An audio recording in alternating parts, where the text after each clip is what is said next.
Gerry, congratulations. Thank you. Sorry. Now, you said you wanted to dance. What? That was just having fun. Like not really. I literally we choreographed that backstage like tonight. Like it wasn't like it was trying to do something funny. But it was good. Yeah, it was fun. Yeah, obviously I'd like to do it again. And I haven't fought in a long time, and that was a favorable matchup for me to just say it politely. And I guess I'd like to work my way up and fight, tougher opponents. Now,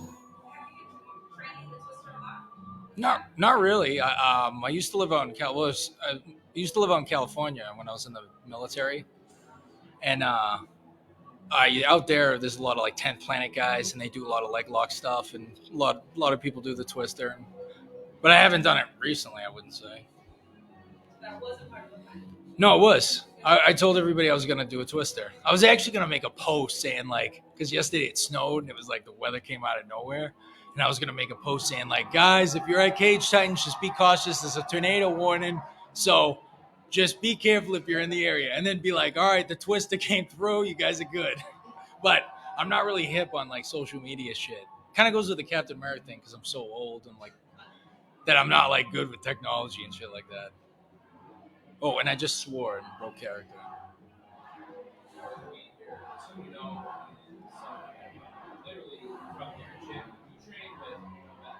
Yeah.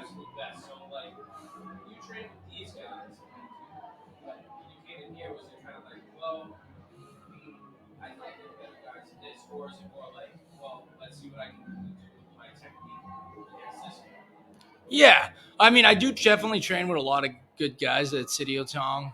Um, but I actually, believe it or not, don't train a lot with the team. I kind of like, because I'm still active duty in the military, I train like a lot on my own. I train like ass early in the morning, and then I go to like traditional jujitsu like in the evening.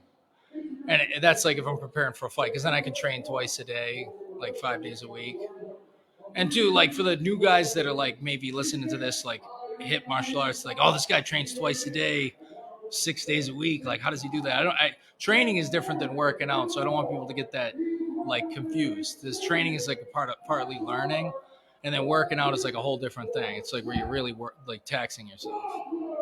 That was a mistake I made when I was younger. Is I would train way too hard, and then like come in to fight, and I'd be like flat because I was like overtrained.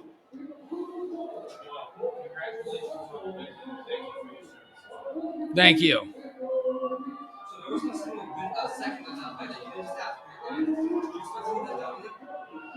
Um, yeah, I guess I kind of expected to do well in like that fight, and I guess any fight I expect to do well. Like I didn't take the guy lightly. I know he hasn't fought in a long ass time, and he doesn't have the best record, and I haven't fought in a long ass time. Um, and if but a fight's a fight, so you never know, you know. So you have to come in there with caution and be respectful. Um, I watched some of his older fights, and he's a very respectful guy. Um, so um, I wouldn't say it really means too much. I just kind of was just going out there to have fun. Um, and getting to come back to Cage Titans and fight again was a great opportunity. And I'm grateful for Mike for putting it together and finding me an opponent, because he was having a hard time finding me a matchup, because like nobody that's like a decent up and comer would want to fight me, because like say Janetti is a really good fighter, right? The kid's a beast. He's knocking on the door to UFC. But like, say he fought me, right? If he loses to me, it's catastrophic. If he fights me and he wins by decision, also it's a loss for him, because they're like the UFC would look at that like, this guy hasn't fought in years and he's 1-0. So like it's hard to find a decent competitor. And then like anybody that's middle of the road is looking at like, this guy, like, what's he been doing? He hasn't fought in 4 years, and a couple of the guys he fought at amateur are now like knocking on the door to the UFC. Like Zach D17's fighting. I fought a really good amateur down in Virginia who got to the UFC. So people don't know, like, what am I running into? Is the guy coming off the couch, or has he been training secretly for 4 years? All right, congratulations. Yeah, thank you. Any shout outs? Yeah, shout out to the Army Honor Guard for coming out. Mike Polvier for putting the fight together. City Otong, especially Crew Andy, because he was the one kind of behind the scenes doing all the work. And yeah, all the guys at Team City Otong, and all the fans of Cage Titans for coming out. Thank you so much. Thank you. Congratulations. Thanks. Again, thanks for your service. Thank you.